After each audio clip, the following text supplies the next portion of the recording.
Welcome to the One Dutch Garden. We are at the beginning of May and already it is blazing hot outside. Today we're going to have a garden tour, and I'm choosing to start at this point today because the most interesting thing that is happening in the garden right now is actually the tree that you see behind us.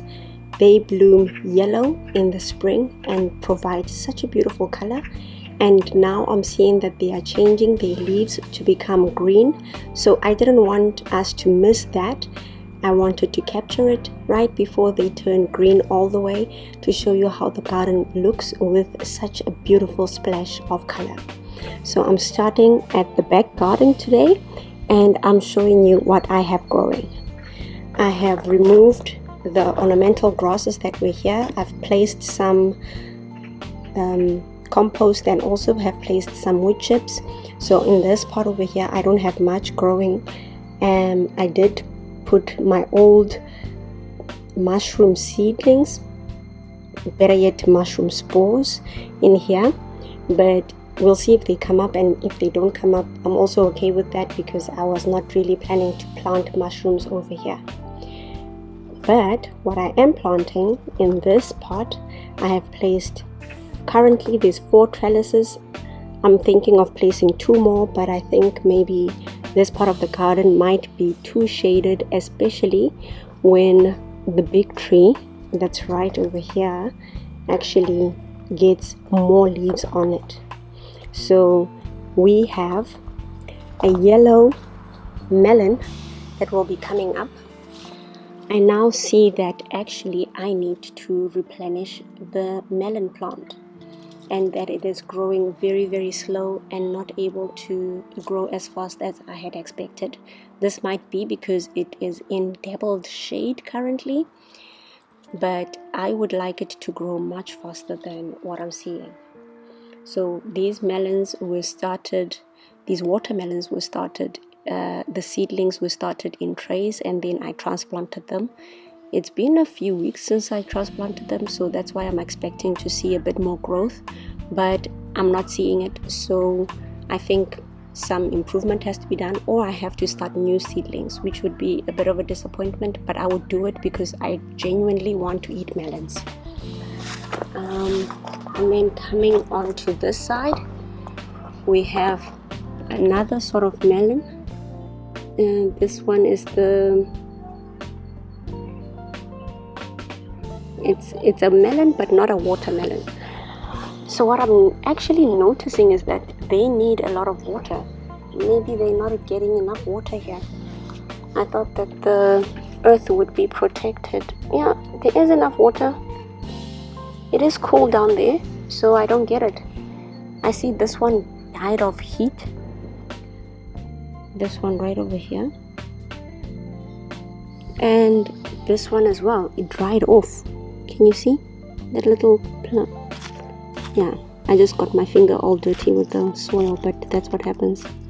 Yeah, there is enough, so I don't get it. I will just be plotting in a lot of seedlings. I have also interplanted right over the beefsteak tomatoes. This is one. I have another one in the middle on this side. I'll show you just in a minute, and on the other side. So it's all about melons over here. This is also supposed to be some melons which we are not seeing, and another part where they're supposed to be melons. I truly believe that my melons should start from seedlings, but yeah, I will definitely plant more melons in order to take care of this. I have hydrangeas. The hydrangeas, I saw some buds earlier on, but they were killed off by the frost that we had earlier. I'm hoping to see more buds, but all I'm seeing, I'm not seeing any buds coming up. I think it needs more leaves, and then maybe I will see more buds. But indeed, these are my hydrangeas. I do have more space to be planting at the back here, plants that are not going to be tolerant to the heat. So I will come back and place plants like lettuces and spinach that will not be able to deal with the heat.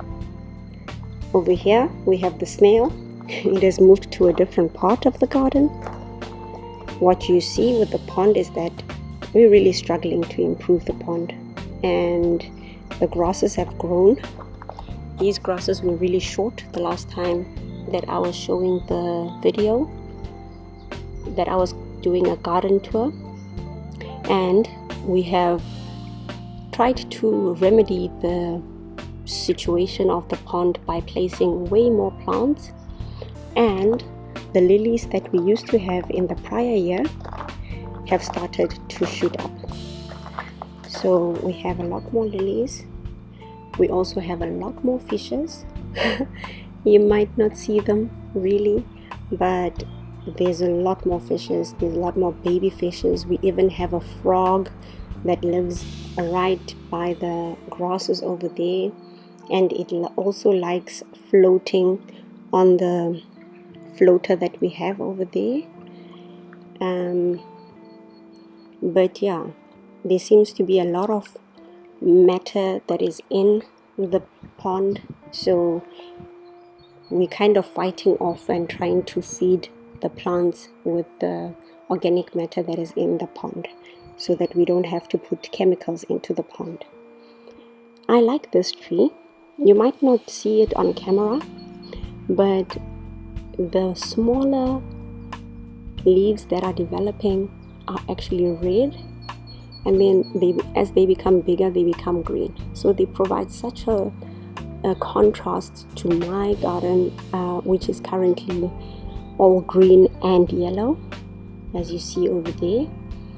And the back fence of my garden is really a dark brown with the wood, but the tree is looking really, really beautiful with its foliage that is so colorful.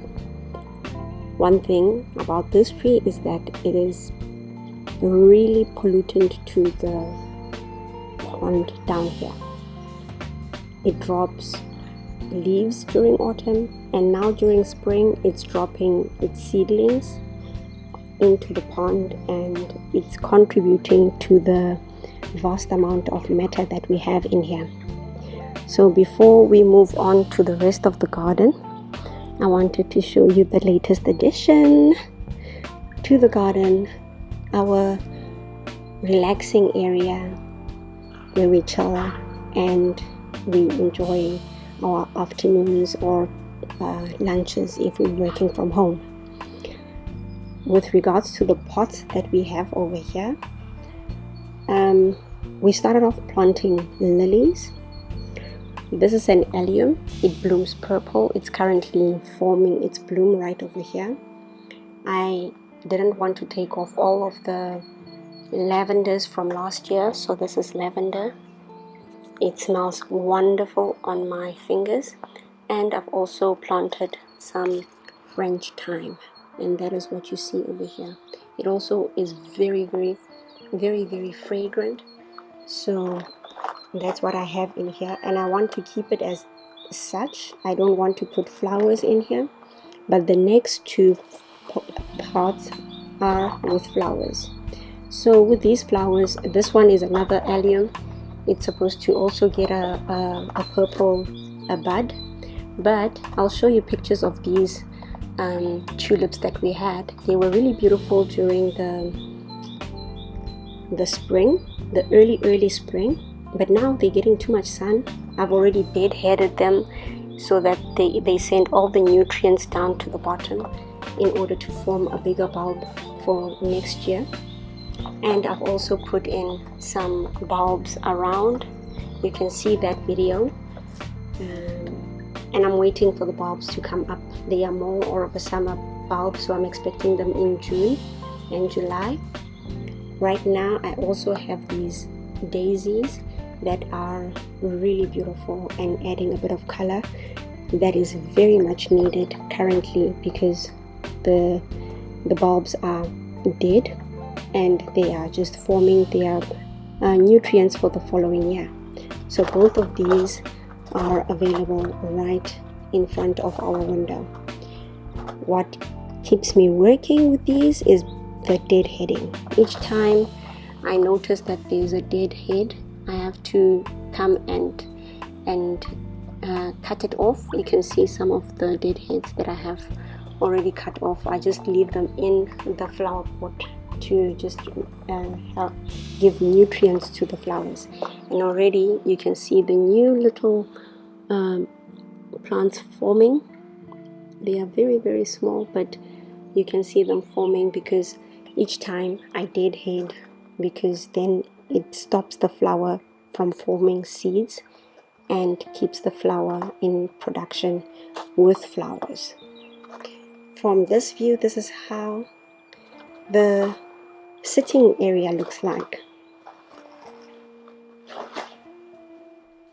This is how the sitting area looks like. It looks very eye-catching with the tree that is lime at the back, yellow lime. Now it's turning lime because now the colors are changing more to green, but in the beginning of spring it was really a bright yellow, which went very, very beautifully with the cushions that we have here. We've also chosen to have a colorful mat so that we can change the cushions appropriately to match the color of the season. So perhaps next, whatever is in bloom is pink or blue or another color that we would like to match with the garden. I got this rose as a gift from my father-in-law because when we were moving to the One Dutch garden to this house, I actually forgot the flower pot that the rose is standing in. So when he brought it back to us, he gave me this beautiful rose. It's a royal red rose that is currently a high stem, and it is blooming quite perfectly, and it is standing in the shade. Let me try to move it so that you can see the blooms in the sun.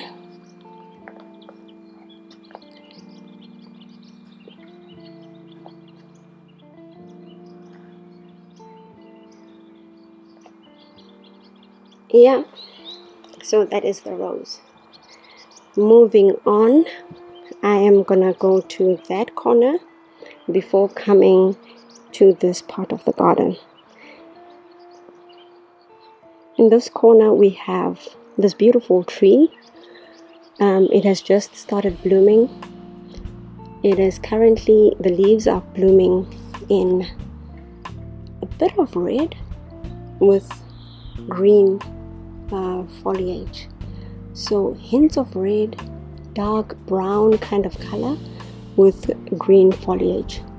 I did not change much about this tree or this part, or the part where it is planted. The grasses are still as we bought the house, and nothing much has changed from here. But in this corner I have started planting plants. The Esther that I last planted the last time is coming up really beautifully, and it also has these brownish red kind of leaves, but most of the leaves are red, are green. So if you look at the corners of the actual plant, the leaves are really green, but the stems are also red. Can you see that? Stems of the leaves are really red. They're beautiful. I have also planted one Chinese Esther, and most of the plants in here are actually these are going to be amaranth, and they are going to bloom to be a bright pink. I don't know if you can see that small plant right over there. This is a shady area, so the plants don't grow that much. I've also placed bulbs at the corner over there. It gets sun a little bit of sun in the morning, but it doesn't get as much as it would need in order to just really blow up. The hydrangeas that we have also started getting a lot of leaves. They are beautiful. But perhaps before we go to the hydrangeas, the maple trees that we have espaliered, they have really filled in nicely. And they provide this screen so that you don't see the other house that is just our neighbor. The house is also a bungalow, so it doesn't have a second story, but it creates a bit more privacy in our yard. You might also be noticing this. This is the hedge railing that we created in order to hold back the berries when they become bigger. For now, the berries are still young, and you will not see the hedge really being utilized, but as the berries grow, you will see that they do need a bit of railing and need to be taken back and not fill the entire place falling over everywhere. And as you remember, these are blueberries. There's another one. My strawberries are coming up nicely. I have spotted a strawberry flower, and that is the reason why I have placed this cage over the strawberry, because once it flowers, you don't want to move that slow before the birds see it. So if the birds see the flowers or the red berry, you might already be late, because they would eat it immediately. At the back of the strawberries, I have planted spinach. These are planted really tightly, and I'm not gonna thin them out, because this is spinach that is meant to be eaten more like baby leaves. Small spinach is not the big Swiss chard. At the back, that's the Swiss chard. That's the rainbow Swiss chard. I don't expect it to I expect it to grow more during winter, so I will repeat the sowing later on during the year so that I get a good harvest of the Swiss chard later on. So this is all a row of strawberries. Another hydrangea. I lost a strawberry over here, and it was honestly coming along really, really well. I just don't know what happened. This was a strawberry. I've lost it. Another strawberry. These are not doing as well as the first ones that I just showed you. And now that I remember, I have friends in the garden. There's the cat from next door, from my neighbors, and there's also birds that love coming here and looking for worms. So they had the period when the soil was not covered with wood chips, that they would just come into the garden and just start eating the worms. But now that the soil is covered with wood chips, they come into the garden, and then you know what they start doing? They start moving the wood chips in order to get down to the soil underneath. Look at this. That was done by a bird. Look at this. Also done by a bird, because I don't get to the back there. And I opened a row over here, a row with that seedling. This was a whole line going like this. I no longer even see the line anymore, so it looks like I never even planted any seedlings over here.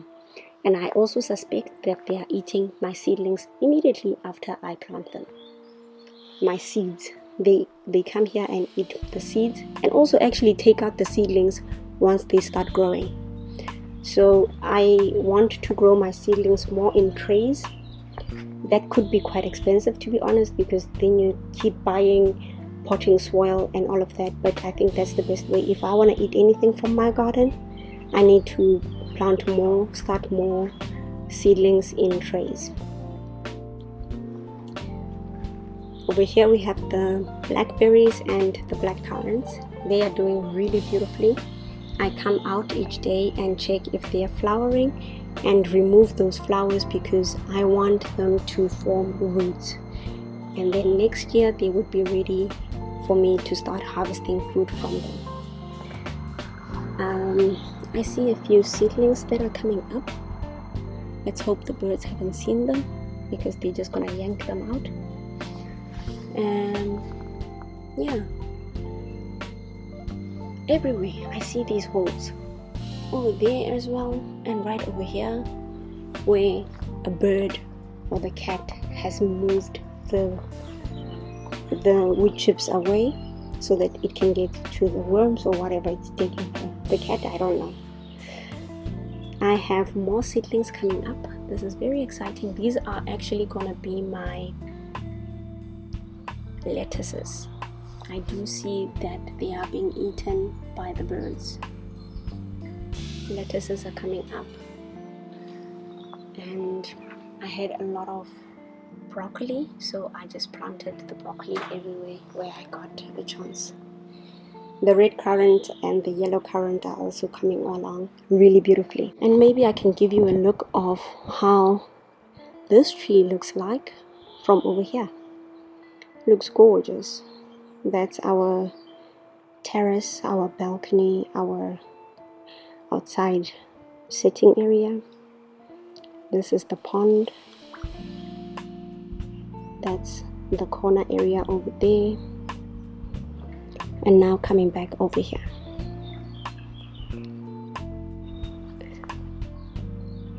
On this part, I have planted multiple different flowers. So during summer, I'm hoping to see an explosion of flowers, but a lot of the flowers are perennials, so they might not bloom in the current year. They will bloom perhaps in the following year, like the peony that I have over here, and also the calla lily that I have planted over there. The other bulbs have started coming up. If you pay close attention, you can see the spears that are sticking out. They are looking beautiful.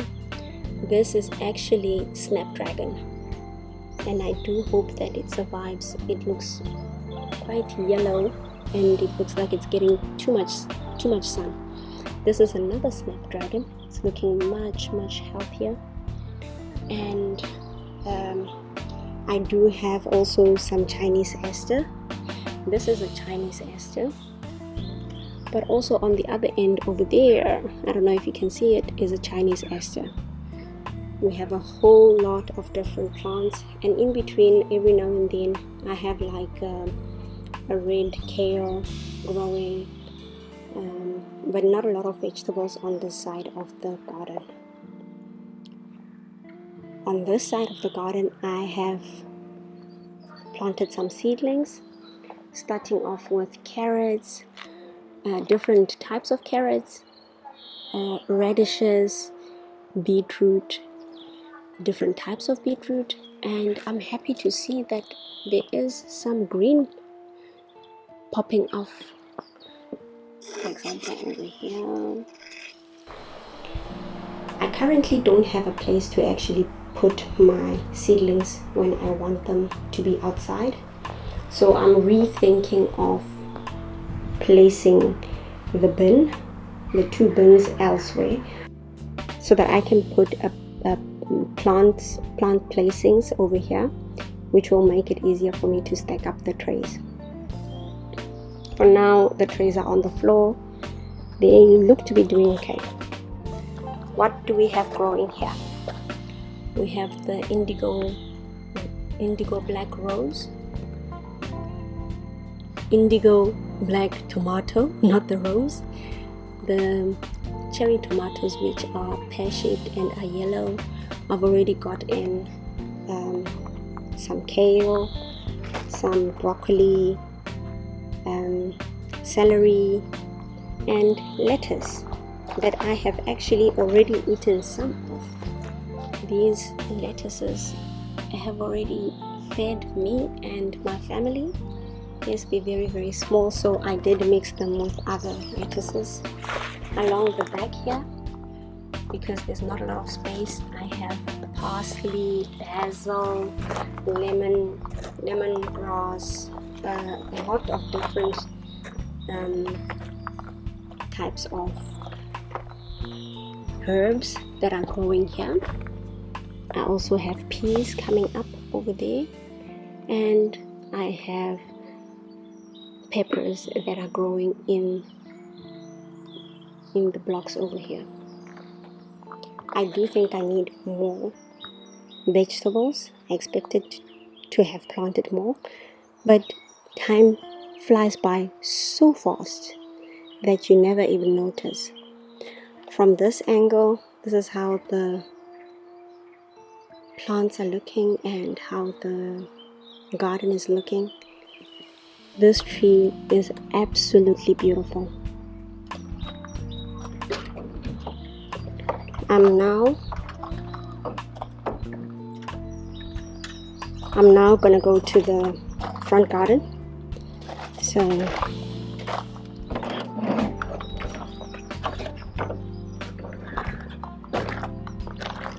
and in the front garden, yeah, the reason why you are seeing these grasses tied up is because we just painted the fence with oil to provide a bit more protection to it.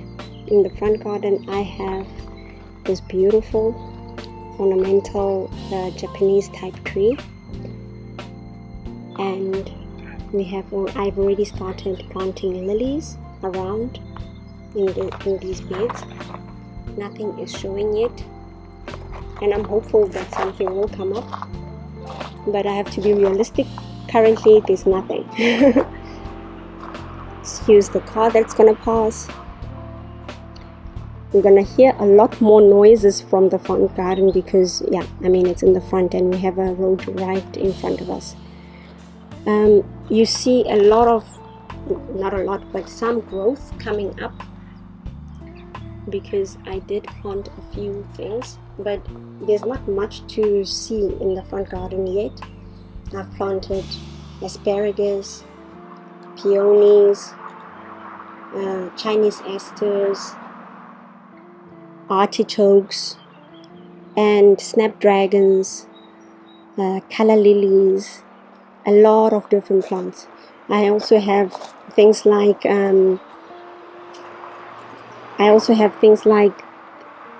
ginger and a whole lot of different types of things. But I must say, this part of the garden is not even planted to its capacity. There's a lot of empty spots that are still here, so I have to continue planting till I have put in all the seeds that I can, and also have put in all the bulbs that I currently have. And if I turn just like this big patch of grass that I want to turn into a lot of different types of vegetation, flowers, things to eat and everything. I'm gonna turn just a bit to show you my neighbor's garden, which I am currently very, very jealous of. They have alliums growing that are purple right over there.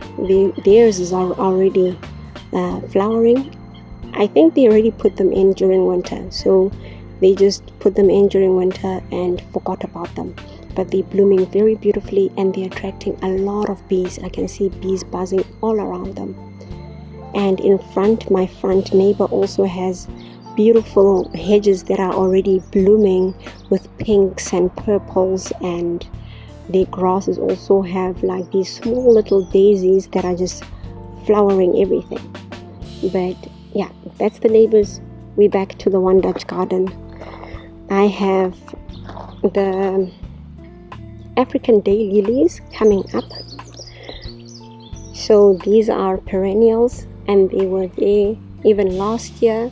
We only had to cut them off at the end of the season to allow for the new growth to come up.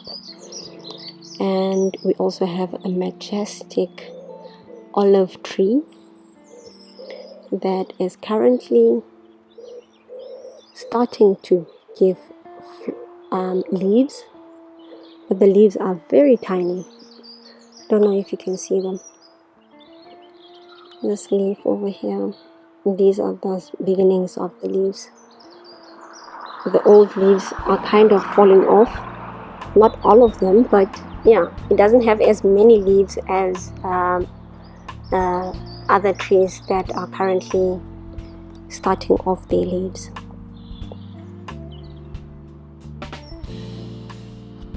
I found out that our